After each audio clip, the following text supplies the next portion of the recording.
Herkese selamlar arkadaşlar. Bu videoda birçok kişinin sorun yaşadığı ışınlanmayı nasıl daha fazla elde edebiliriz bunu anlatacağım. Birçok kişi bu taktiği bilmiyor. Yani neredeyse hiç kimse bilmiyor. Örnek veriyorum, normalde ışınlanma 8000 elmas istiyor. Ya da kristal haritası, altın avcısı gibi haritalarda İşte üst üste attığımız ışınlanmalarda 8.000, 16.000, 32.000 elmas diye artıyor. Yani ışınlanma sürekli lazım olan bir şey. Normal sunucu haritamızda da lazım olan bir şey. Ve fazla elmas istiyor. Birçok kişi de bunu nasıl biriktirebileceğini, nasıl daha kolay elde edebileceğini bilmiyor. Şimdi ben size bununla ilgili önemli bir ipucu anlatacağım. Hem free to play oyuncular için hem de pay to win oyuncular için herkesin kullanacağı bir taktik. Çünkü gerçekten çok, yani az bir harcamayla çok fazla ışınlanma elde ediyoruz. Şimdi dükkana geliyoruz. Burada indirim pazarımız var biliyorsunuz. Şu oyunun sesine bir bakayım. Kısık. Şimdi şuradan bakın, şu kaynakla alınanların hepsini sürekli alıp birbirine döndürüyoruz. Şöyle şimdi şuna da bir bakalım başlamadan. Şöyle yapalım. 19 tane ışınlanma var. 396 binde elmas var. 19'a 396 bin. Şuraya yazayım kalsın. Kimse garipsemez diye düşünüyorum. Şunu yazdık. Sonucunda kaç olduğuna bakacağız. Ne kadar harcamayla elde ettiğimize. Şöyle de bir durum var. Şu işte 1 saatlik hızlandırma 1200 elmas. Ben mesela bunları da alıyorum. Bunlar da bayağı faydalı oluyor. Almak istemeyen, az elması olanlar için de. Şimdi bu kaynakla alınanları sıfırladıktan sonra zaten günlük 3 tane yenileme hakkımız var. Yenileyip tekrar bütün kaynakları kullanıyoruz. Kaynakla alınanları. Bunlar birbirini döndürüyor, görüyorsunuz. Bir eksiye de sokmuyor. Şimdi buradan şu kaynakla alınanları tekrar da bitirdik. Yine yeniledik. İkinci ücretsiz hakkımızı da kullandık. Şöyle tekrar kaynakla alınanları bitiriyoruz. Son yenilemeyi de kullandık. Şimdi biraz da elmas harcayarak bakalım ne kadar ışınlanma elde edeceğiz. Bakın, birincisi geldi. Hiç elmas bile harcamadık. Şöyle devam ediyoruz. Şu kaynağı alıyorum. Elmaslı olan 50 elmas. Buraları da döndüreceğim. Şu random TP'yi de kullanan varsa alabilir. Ben kullanmıyorum. Hop, burayı işime yarar bir şey yok. Yeniliyorum. Şu 80 elmas olanı da alacağım. Şunu da alacağım.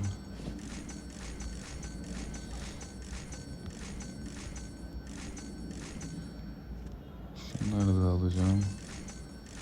Şu 1 saatlik hızlandırmayı da alabilirim. Yani dediğim gibi elmas istese de bayağı faydalı oluyor.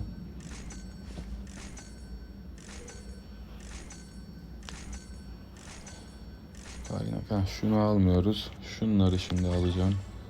Kitaplar ve şunu. Kitapları almasak da olur. Ama ben arkasını açıp döndürmek için alıyorum.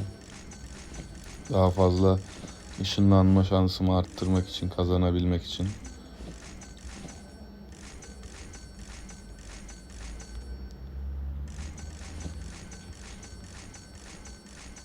Bak, bir tane daha geldi şimdi.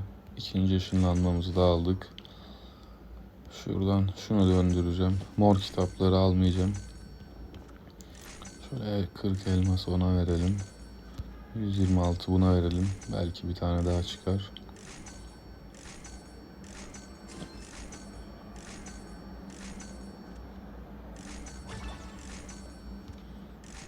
Şunları da verelim. Zaten 5 dakikalık hızlandırma 125 elmas falan istiyor. Şimdi burayı da yeniledik. Bir tur daha geçtik. En son hesaplamasını yapacağız. Harcamaya karşı ne kadar ışınlanma kazandığımızın. Şunu alacağım. Şunu da alalım. Şunu da alalım. Bir tane daha aldık. Devam basmaya. Üçüncü ışınlanmamızı aldık. Şunu alacağım. Şunları da alayım. Bir tane daha ışınlanma çıkarsa güzel olacak.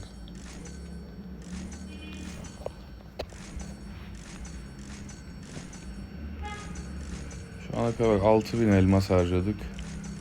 3 tane ışınlanma aldık. Dediğim gibi kaynak harcamalarını saymıyorum. Zaten onlar birbirini döndürüyorlar. İşte oduna elmas benzin veriyor. İşte çeliğe yemek veriyor falan. Şeklinde. Şimdi şunları alacağım.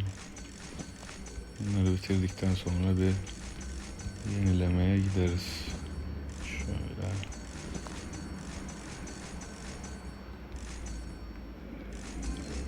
Aralarda işte kaynaklara bakın hızlandırmalar da veriyor. Onlar da birikmiş oluyor. Bir tane daha ışınlanma aldık. 4. oldu. Bir tane daha aldık. 5 oldu. Hop şunları açalım tekrar. Biraz devam edelim. Bu turu bitirdikten sonra şu 50 elması alırım. 80-40 şunları da alırım. Bunu almayacağım. Burayı bitirdikten sonra bir tur daha şimdi yeniliyoruz.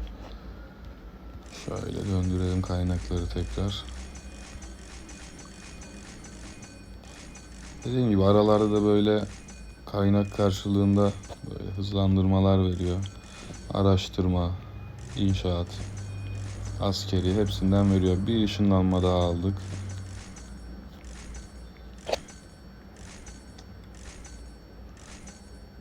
Şurada şunu almak istemiyorum. O da aslında işe yarar bir şey. Bunun nerede işe yaradığını da ileriki videolarda anlatacağım. Pek kullanma mantığını bilmeyen arkadaşlar var. Onlar için iyi olur. Kendisi de zaten biriken bir şey var ama aldığımızda da yine ekstra kullanabiliyoruz. Şimdi burayı yenilemeyeceğim. Yüksek ihtimal şunları aldıktan sonra yine bundan verecek. Bir tur daha ekranı yenileyeceğim. Alttaki elmaslı olanları yenilemek yerine ekranı yenilemeyi tercih ettim. Şunları gönderelim şöyle. Buraya alacağım. Bakalım ne gelecek. Şimdi buradan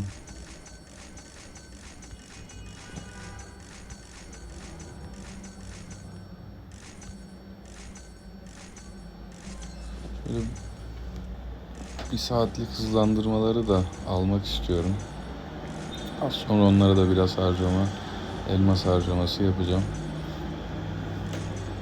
Bu arada bildiğiniz üzere bu account free to play bir account. Elmaslar birikiyor. İşte biriktiği zaman ışınlanmaya bedava harcamıyorum.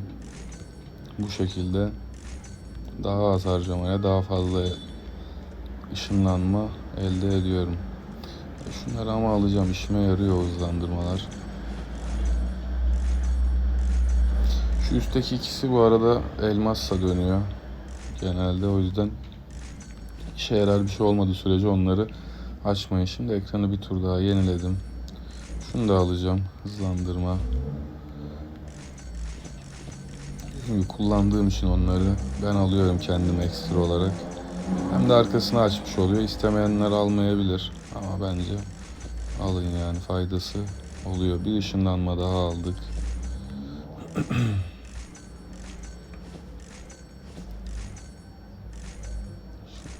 Bir tane daha ışınlanma aldık.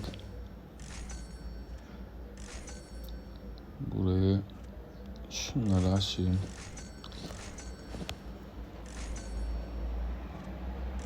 Çantadan biraz kaynak basıp şununla uğraşmasam mı diyeceğim ama neyse şöyle yapalım.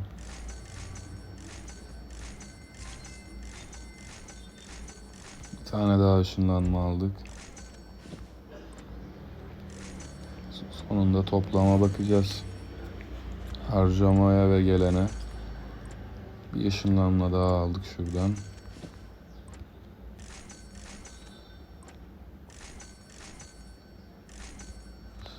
Burada şurayı açsak mı? Şöyle açalım. Şu ikisini. Belki bir tane daha gelir. Şunu da açalım.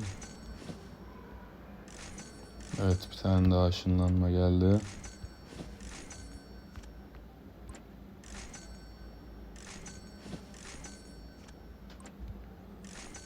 Devam edeceğim.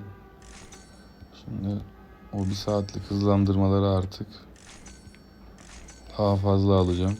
Dediğim gibi buraya kadar almamamın sebebi, hani almasanız da gelebiliyor. Toplayabiliyorsunuz ışınlanma. Onlar benim işime yaradığı için ben kendim alıyorum. İstemeyen almayabilir. Alırsanız daha arkasını açtığınız için oranın daha fazla kazanma şansınız da oluyor. Şurayı bir bitireyim. Çantadan da şu kaynakları basacağım. Evet. Şimdi şuraya geldik. Şuradan ne eksik? Yemeğimiz az. Diğerleri iyi. Şöyle yemek basalım şuradan. Kaç oldu? Bastık ama. Ha, şeye geliyor, pardon. Bu kullandıklarımız şuraya geliyor değil mi? Şöyle basalım. 281 milyon oldu. Şunları da kullanalım. Hepsi artsın. Çok bir önemi yok zaten. Saldırı almıyorum. Yakında da bir iki bina basar bitiririm bunları. Şunları fullledik. Bunlar kalsın. İşte kaynakları da basmış olduk. Yeniledik, tekrardan devam ediyoruz.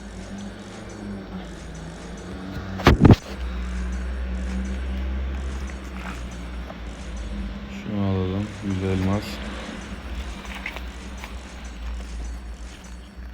Bu arada kitapları full olmayanlar için de mor ve mavi kitapları da alabilirsiniz. Ben şunu keyfi olarak alacağım.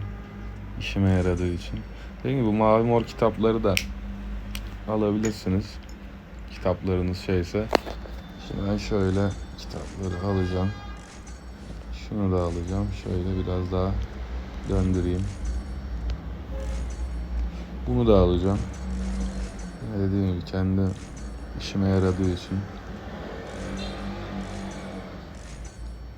Şuradan bir ışınlanma daha gelir mi bakalım. Şunu açalım arkasını.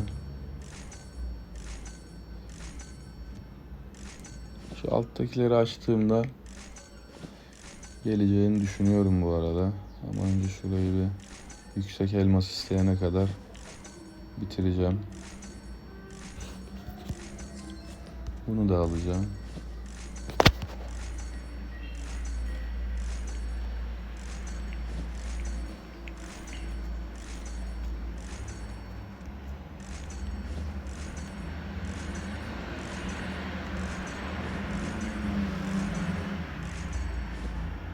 Bunu almayacağım. Şimdi şöyle bir tur daha yeniliyorum. 2000 elmasa şu VIP puanlarını alayım. Şunu alayım. Tamam. En gibi şu sol üstteki ikili genelde elmaslı şeyler istiyor. Bir ışınlanmamız daha geldi. Onu almadan şöyle yanlarını döndüreceğim şimdi.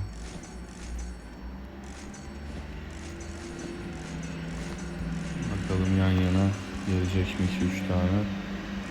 Şunu alacağım. Bunu alalım. Evet, bir tane daha geldi. Totalde kaç oldu hesaplamadım. En son bakacağız. 8000 elmasla çarpıp gelen ışınlanmayı, matematiğimizin yettiği kadar.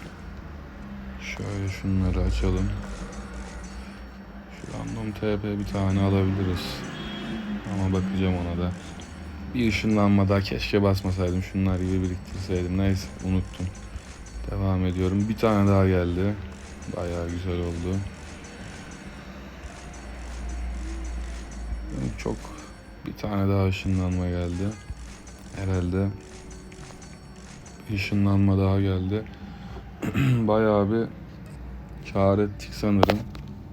Şuradan şunları da basalım. Şöyle bir Odun basalım şuraya. Şunu kullan. Kaç yaptı? 162 yeter. Şöyle ışınlanmamızı daha aldık.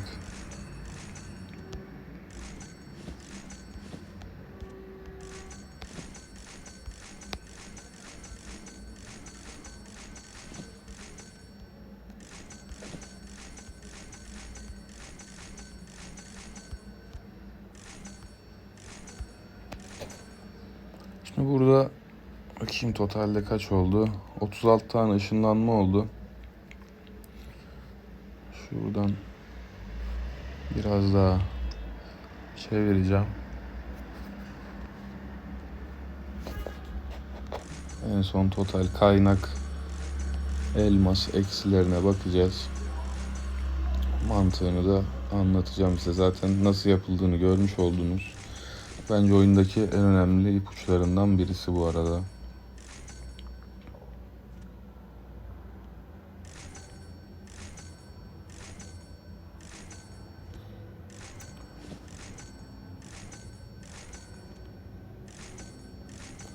Bakalım ne kadar kaynak ve elmas harcamış olacağız. Şimdi şu kitapları açacağım arkasına. Şunu da açacağız.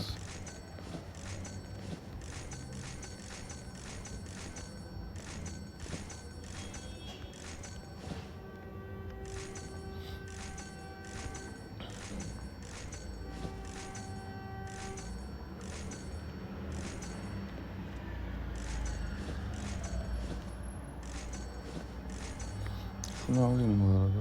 40 elmas yemek veriyor. İnşaat ıslandırması veriyor. Geç. Şimdi bir kere daha yeniledik. Hadi bakalım şurayı açıp hızlıca devam edelim. 1 milyon benzin verdi. Onu da aldık.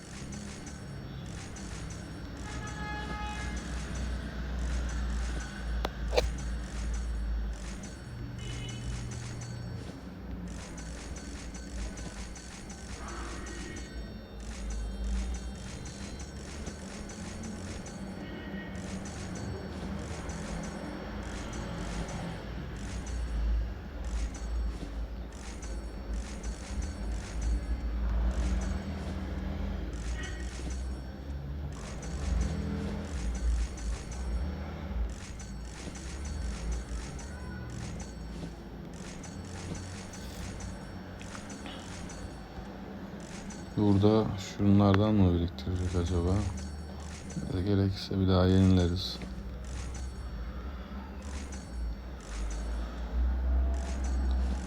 Üç beş tane daha alıp bırakacağım. Şöyle şunları da alayım ben. Bu 2000 elmaslı yenilemeye geldiğinde dediğim gibi siz duruma göre bırakabilirsiniz.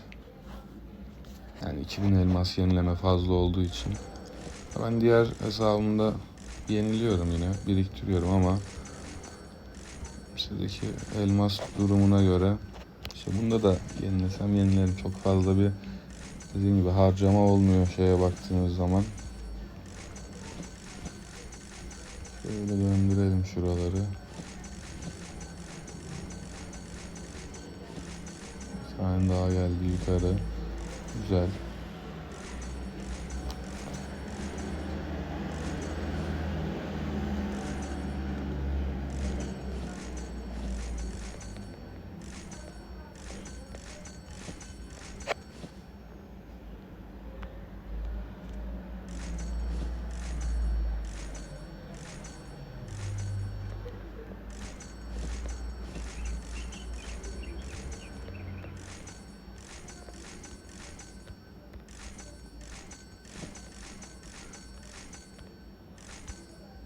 Şuradan bir iki tane daha gelir mi? Biraz zorlayalım bakalım.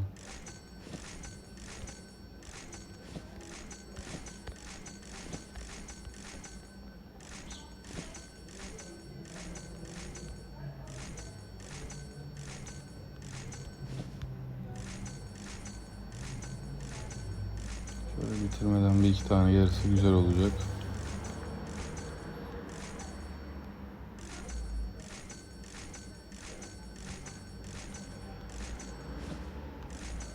Evet, bir tane daha geldi. Şurayı da biraz zorlayalım. Belki buradan da verir. Verdi. Şimdi 4 tane daha görüyorsunuz. Odunla. Şöyle hızlı yenile dedik. Hızlı yenile dedik. Şunu da dedik. Şu şimdi kaynaklı olanları da bitirip bırakacağım.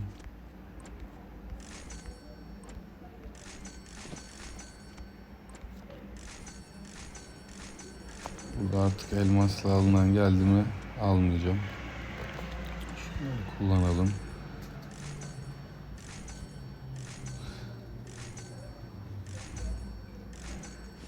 Evet. Şimdi totale bakacağız. Şimdi buraya geldik. Kaç yazmıştık?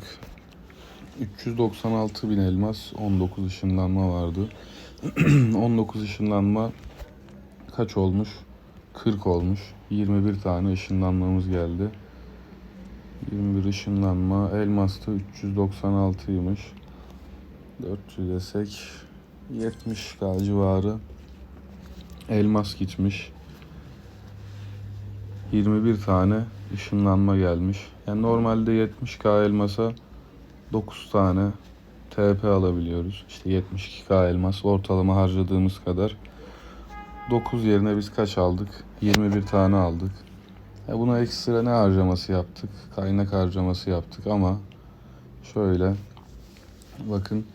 Şimdi kaynakta şöyle bir avantajı var. Zaten kaynaklar birbirini döndürüyor aldıkça. İşte oduna benzin veriyor vesaire. Şimdi de bu hesap dediğim gibi hem free to play hem çok oynamadığım bir hesap. Bunu video çekmek için tutuyorum bu hesabı. Şöyle bir şey.